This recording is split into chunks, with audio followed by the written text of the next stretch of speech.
Welcome to my channel.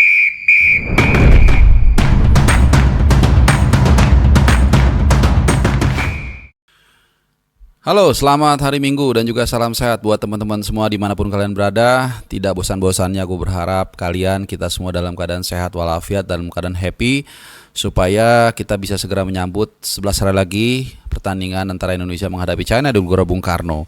Tentunya secara umum kalian sudah tahu komposisi pemain, siapa yang jarang dipanggil dan siapa aja yang mungkin gak akan tampil atau yang masih menunggu 50-50 seperti Kevin Dix dan Sandy Walsh yang saat ini gua berbicara timnya sedang berhadapan dengan Kashima Antlers dan yang bersangkutan tidak ada di DSP sama sekali.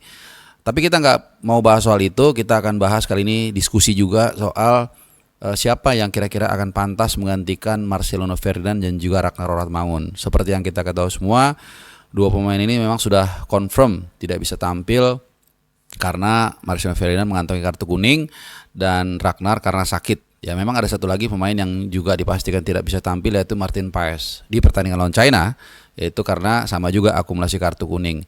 Tapi kita akan bahas pengganti dari Ragnar dan Marceng kira-kira siapa.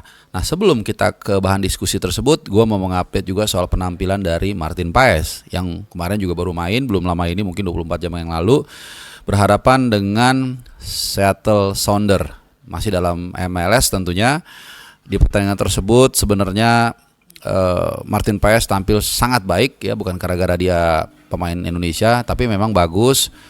Kemudian juga bilap serangannya, umpan-umpan long ball tanggungnya juga bagus banget. Sayang memang di menit-menit terakhir lah, menit 85-an ada insiden handsball yang membuat akhirnya ada penalti bagi Seattle Sounders dan itu gagal dihalau dengan maksimal oleh Martin Paes. Padahal sedikit lagi kalau itu bisa ditahan, ya Dallas FC bisa membungkus setidaknya 1 poin dari pertandingan tersebut ya. Tapi it's okay, kita tinggalkan itu sejenak. Kita kembali ke bahan diskusi kita soal pengganti antara Marcelino Ferdinand dan juga Ragnar Roratmangun. Nah kalau kita lihat pengganti dari dua sosok ini, terutama dari Marcelino Ferdinand dulu deh ya, ini sangat variatif dan levelnya rata-rata sama semua, jadi nggak ada yang mutlak.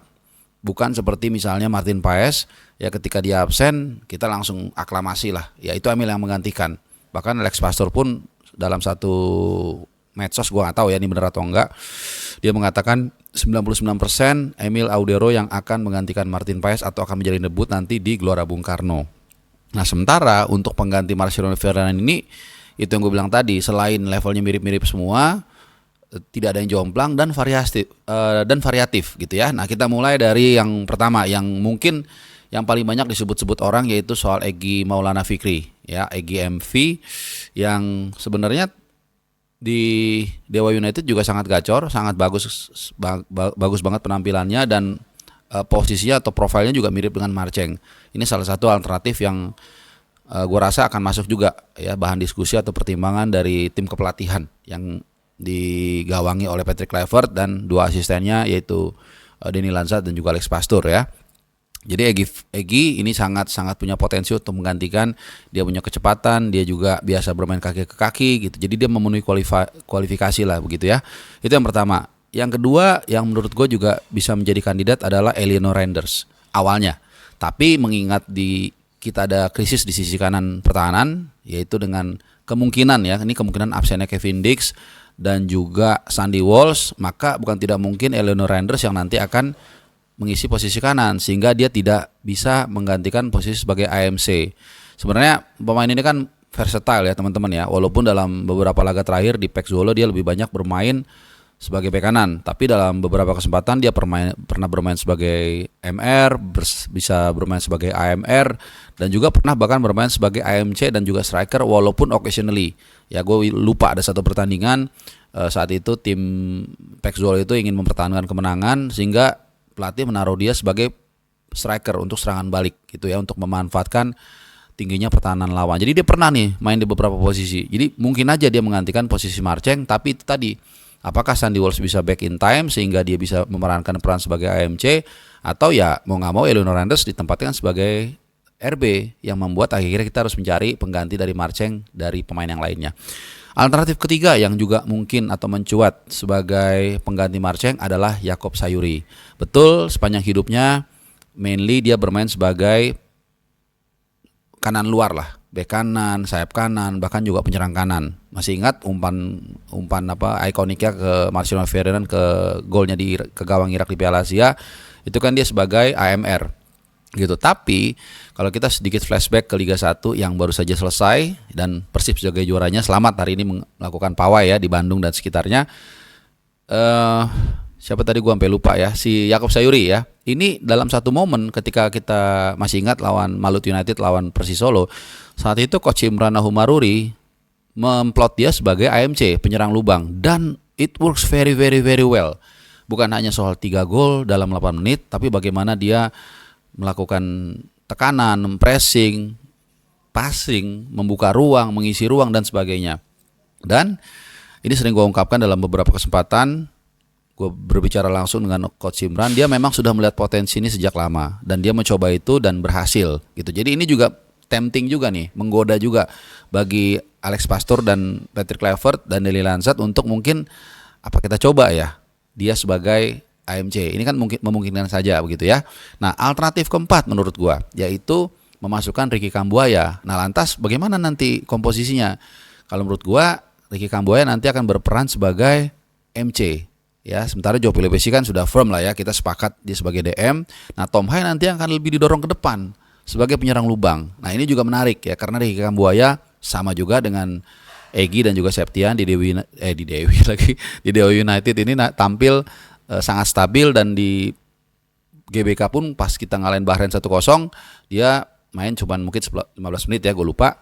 Pokoknya dia perform lah bagus gitu. Ini bisa juga gitu. Jadi kita menebalkan lini tengah kita sekaligus untuk menyekat kemungkinan besar counter attack yang akan diusung oleh China. Dan di sisi lain Tom Hai akan lebih didorong ke depan, gak usah terlalu capek ngejar bola dan bisa memberikan passing-passing akurat ala dia lah yang kita lihat sepanjang musim ini di Al Mercy City, sangat ciamik lah ya. Nah, itu kira-kira ada 4 kandidat menurut gua ya. Gua nggak tahu apakah ada lain lagi komposisi ataupun pemain yang punya potensi untuk menggantikan Marcelo Ferdinand. Ya, sekali lagi nanti tinggalkan komen kalian di kolom komentar. Nah, sekarang kita geser ke satu posisi yang ditinggalkan oleh Ragnar Oratmangun. Jadi sudah confirm 99,9% Ragnar tidak akan bisa main karena karena sakit ya. Dan ini tentunya